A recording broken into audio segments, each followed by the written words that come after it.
예수님의 지상 명령은 모든 믿은 자에게 주신 하느님의 위대한 사명입니다.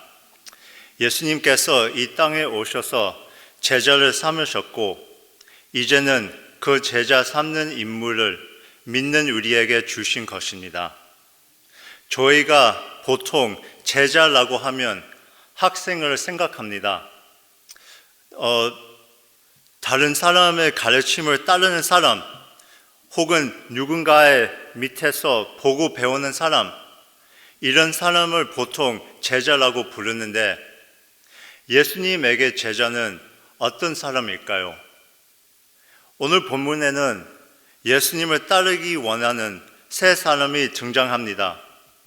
세 명 모두 예수님을 찾아와서 제자가 되고 싶다고 말하는데, 예수님께서는 이들을 받아들이기 이전에 나를 따르는 것에는 반드시 대가가 따른다고 말씀하십니다. 사랑하는 성도 여러분, 우리가 구원은 하느님의 은혜로 값 없이 선물로 받습니다. 그런데 예수님을 따르는 제자의 삶은 반드시 대가가 따릅니다. 57절 함께 보겠습니다. 길 가실 때 어떤 사람이 여쭤오되 어디로 가시든지 나는 따르리다. 누가는 예수님이 찾아온 사람은 어떤 사람이라고 기록하는데, 마태는 이 사람이 서기관이었다고 기록을 합니다. 이 사람은 말씀을 기록하고 연구하는 사람이었습니다. 율법을 잘 알고 또 열심히 지키는 사람이었습니다. 사회적으로 평판도 좋고 사람들에게 존경도 받고, 이 사람은 예수님께서 당연히 자신을 제자로 받아주실 거라 생각했을 것입니다. 그러나 예수님께서 이 서기관에게 이렇게 말씀하십니다. 58절입니다. 예수께서 이르시되 여우도 굴이 있고 공중에 새도 집이 있으되 인자를 머리 둘 곳이 없도다. 많은 사람들이 어느 정도 성경에 대해 알면 자신이 예수님의 제자로 생각을 합니다.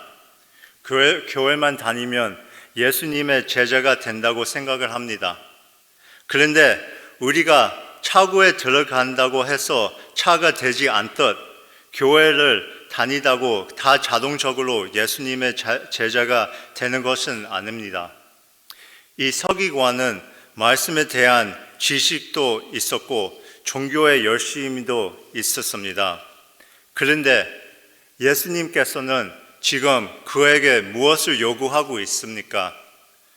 믿음을 요구하고 있습니다. 인자 곧 나는 머리 둘 곳이 없는데 네가 나를 따르면 지금까지 살았던 삶과는 완전히 다른 삶을 살게 될 거야 라고 말씀하십니다. 예수님이 제자로 살아간다는 것은 단순히 지식이 늘어나고 습관이 개선되는 것이 아닙니다. 예수님의 제자로 살아간다는 것은 삶이 완전히 변화되는 것입니다. 우리는 행위가 아닌 믿음으로 그리스도 안에 새 피조물이 됩니다. 전능하신 하느님 앞에 겸손히 내가 죄인됨을 인정하고 그리스도께서 나를 위해 십자가에서 죽으심을 믿고 그분의 부활의 능력에 내 삶을 맡길 때 나의 삶은 완전히 변화됩니다. 복음을 우리가 분명히 이해하고 믿을 때 예수님이 나의 전부요, 나의 모든 필요를 채워주시는 분이심을 깨달을 때 우리는 비로소 그리스도를 온전히 따를 수 있고 다른 사람을 사랑하며 섬길 수 있습니다. 오늘 본문은 우리에게 참된 제자의 세 가지 특징을 보여줍니다. 첫째, 예수님의 제자는 고난을 마다하지 않습니다. 제자로서의 삶은 결코 쉬운 삶이 아닙니다.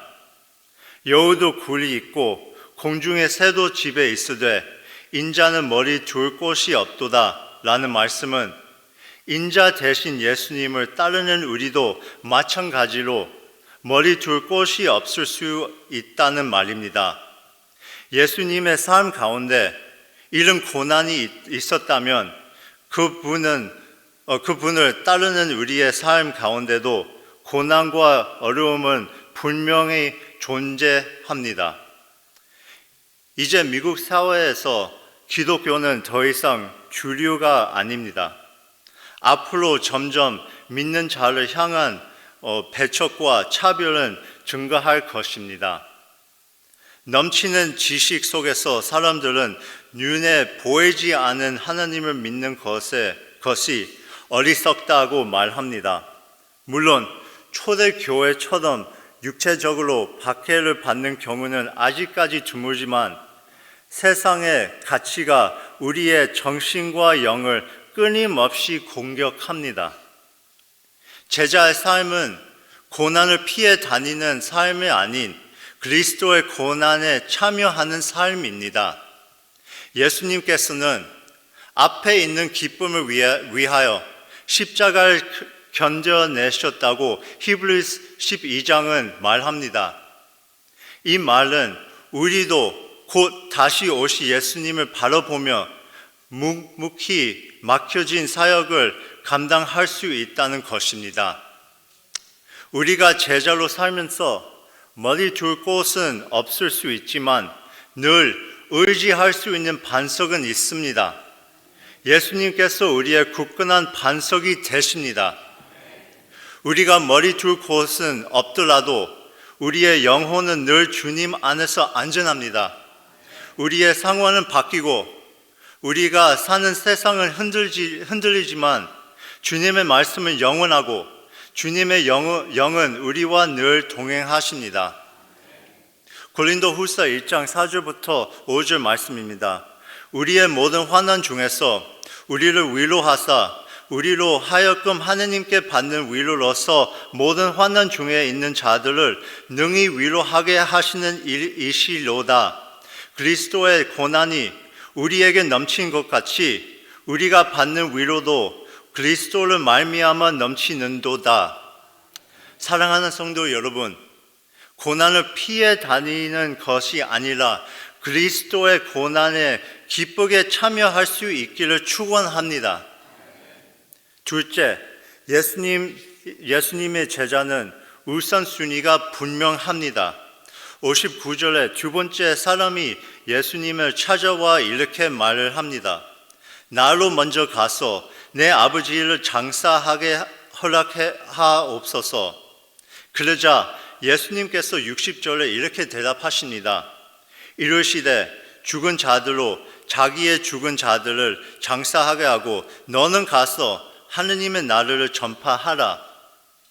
얼핏 보면 예수님께서는 피도 눈물도 없는 사람 같아 보입니다. 죽은 사람은 다른 사람이 장사하게 하고 너는 천국 복음을 전파하라.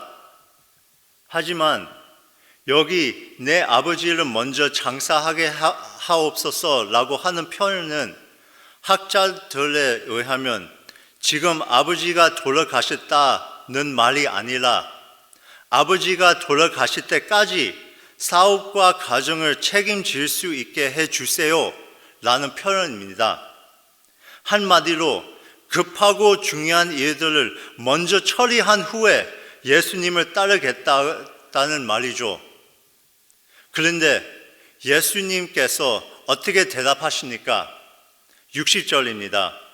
이르시되 죽은 자들로 자기의 죽은 자들을 장사하게 하고 너는 가서 하느님 나라를 전파하라 하시고, 사랑하는 성도 여러분, 제자에게 예수님을 따르는 일보다 복음보다 중요한 일은 없습니다. 복음에 대한 유명한 비유이지만 만약에 암을 완전히 치료할 수 있는 신약에 개발되었다는 정보를 입수했다면 여러분은 어떻게 하시겠습니까? 평생 혼자 그 정보를 안고 사시겠습니까? 아니죠.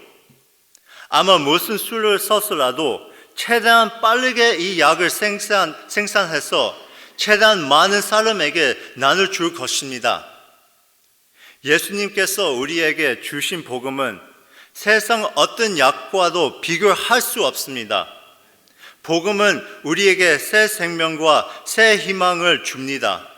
이 세상에 복음보다 더 귀한 것은 없고 복음을 전파하는 일보다 더 중요한 일도 없습니다.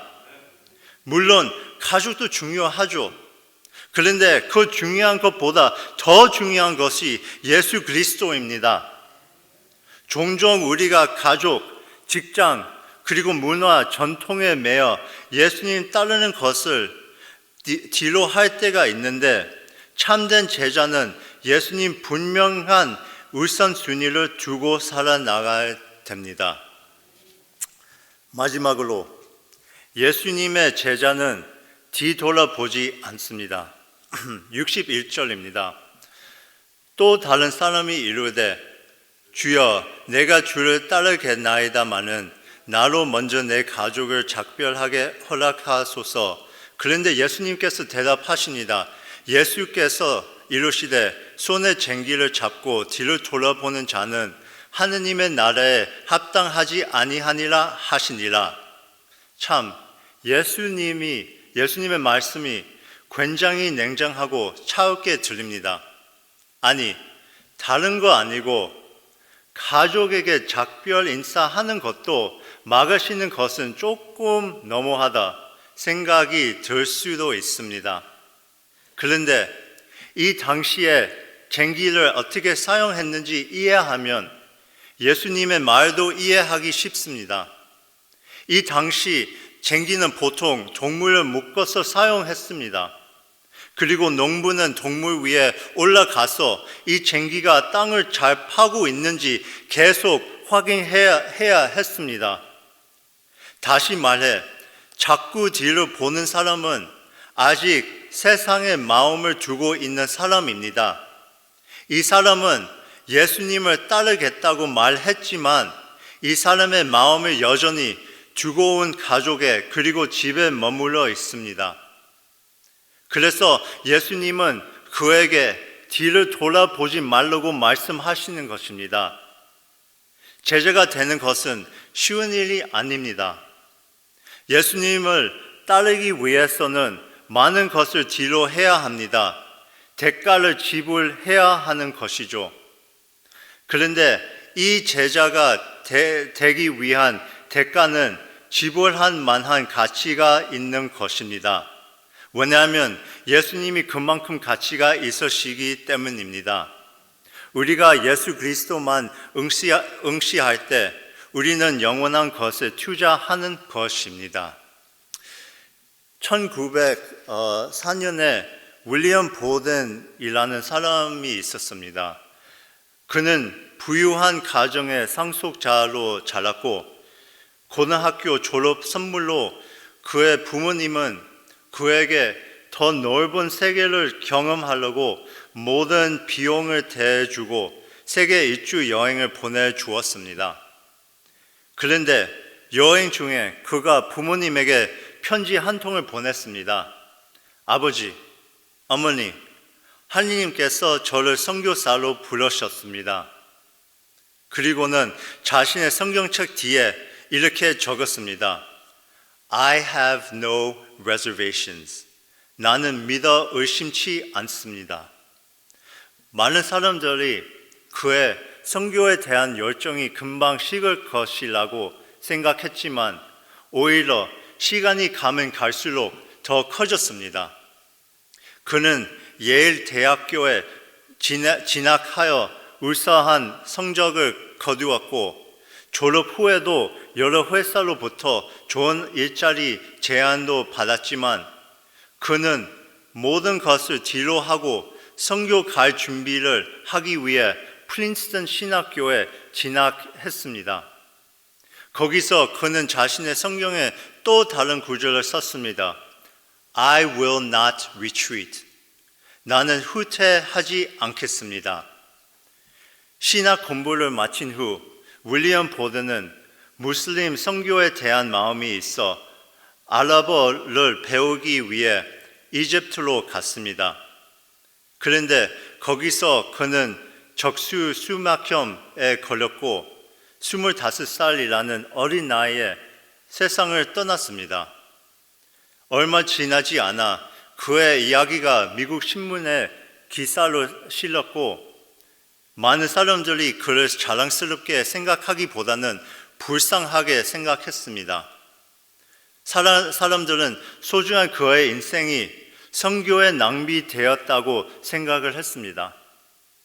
그런데 윌리엄이 남긴 성경책 뒤에 마지막으로 이런 문구를 적혀 있었습니다. I have no regrets. 나는 후회하지 않습니다. 세상은 그의 죽음을 비겁이라 말했지만 하나님은 그렇게 보지 않으셨습니다. 그는 하나님을 믿었고 그의 삶은 영원히 변화되었습니다. 그는 바울이 말했듯이 끝까지 믿음의 경주를 달렸고 또 완주했습니다.